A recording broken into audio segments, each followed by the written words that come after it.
Hello and welcome. This is the abbreviated West Virginia University Football Podcast at earsports.com. I am Mike Casaza here with a Paramount presentation. We are going to talk about the Mountaineers, three topics on the tip of our tongue as we dive into another game week. Hey, stop me if you've heard this before, but an opportunity awaits the Mountaineers with a ranked team coming to Morgantown for a night game. What was Iowa State this past Saturday will be Kansas State this coming Saturday. The team in purple has had a bad showing and a good showing on the road and a get-right game in between. Looked really mortal, got beat up on the road against BYU, got healthy against Oklahoma State. Funny how that team has that effect on people this season. And then a very impressive showing against a very offensive opponent Saturday night in Colorado. Wildcats do a couple of things that will give a lot of teams trouble, West Virginia in particular.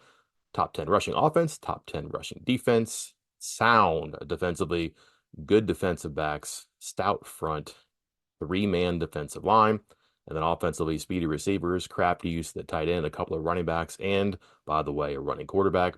Been down this road before. Frustrations, opportunities, familiar for sure. See how the Mountaineers do it. What do they need to get by? I mean, we've been down this road before. You know the answer, right?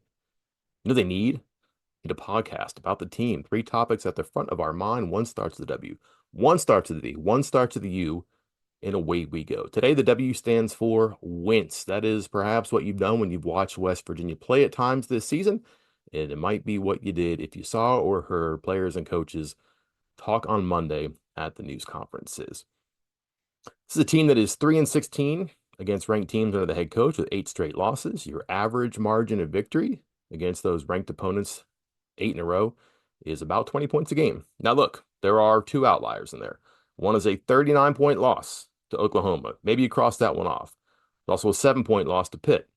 You're going to cross off one, cross off the other, right? So you take the other 6, you take the margin of victory, you average it. It's not 20 points a game, it's 19 points a game. So this is pretty much what the team has been against ranked teams. And yet you get the sense that West Virginia thinks it's really close. And how true is that? How honest are the players and the coaches being with themselves? What we think doesn't really matter here. That is the mantra this week, is that they are close. That if not for 1 or 2 things here or there, 3 or 4 things here or there, 7 or 8 things here or there, a penalty, a defensive pass interference that could have been an interception, a held ball reception on 3rd down, a made field goal instead of a missed field goal, snaps that actually make it to the quarterback. This list is going to go on and on. You kind of get the point. Sure, these are small things, but small things do add up. And boy, if the story for West Virginia at its flattest and most frustrating moments in the past hasn't been the fact that it has caused itself a great deal of stress and duress, I don't know what is. And yet you kind of get the feeling that this is a team that thinks it's right there and just bad luck things happen, that it's not fated to win these games because something or someone gets in the way. That might be true to some degree. Is it true all the way to the finish line? We will see. The V today stands for vision. I don't think it's fair to say that Neal Brown's team does not have an identity. Changes on defense, sometimes the identity of the player, sometimes the identity of what the team is trying to do philosophically. But you can kind of tell what they've been up to lately. Keep everything in front of you. Better to be safe than sorry. For 3 games, that has been an improvement. Offensively, for sure, Neal Brown has an identity. And don't forget, when you hit conference play last season, this team found a couple of things that it wanted to be good at. Time of possession, the amount it ran the ball, how many yards it had in the running game, success in the red zone, the accumulation of plays and first downs, and of course, points. And if you look at those categories, they were top 10, top 15 in all of those when they went 5-1 down the stretch and then won a bowl game. So when the team is going good, it does go that way. And Neal Brown said when he found the running quarterback, he built an identity around that. And that's kind of what this offense has been. The quarterback not really running, though.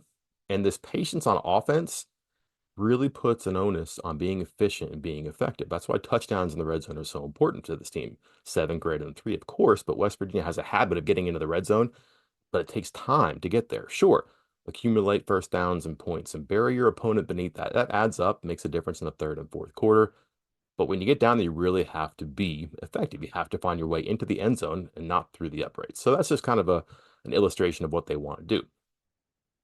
But minimizing possession, minimizing your opportunities to protect your defense sometimes or to keep the other team's offense off the field, well, it does minimize the room for error.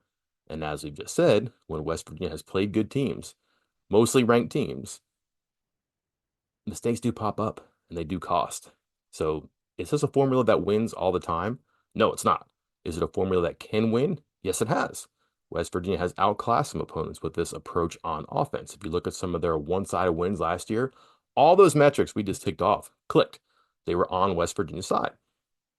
Almost all of them have to be on West Virginia's side to beat one of these ranked teams. And sometimes a lot of them have been. Almost all of them have been. But what gets in the way?